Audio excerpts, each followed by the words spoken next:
Hello everyone, praise the Lord. Welcome to our official channel, Walking with Jesus. Today's teaching is on living a life of worship. Living a lifestyle of praise and worship.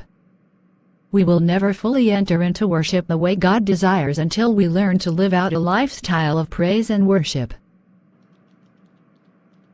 Teach the congregation the lifestyle of praise and worship. We need to teach the concept to our congregation, but more importantly, we as worship leaders must live it.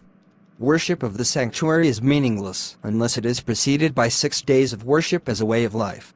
We cannot live in a manner contrary to what the Lord wants for us and then come in on Sunday morning and expect to fully worship God. It simply does not work that way. In reality, our Sunday morning experience of worship should be the byproduct of an entire week of worship unto the Lord. John 4 verse 23 tells us that God is seeking worshippers. It does not say He is looking for worship, but worshippers. Occasional worship is not enough. The Lord desires people who emanate radiant worship, who live worship. They are the worshippers. Acts 16 verse 22-23 tells us about Paul and Silas thrown into prison and set free by their worship supernaturally.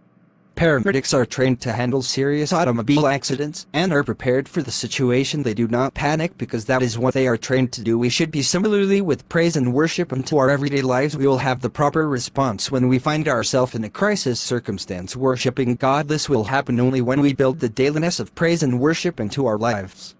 Psalms 34 verse 1 says, I will bless the Lord at all times.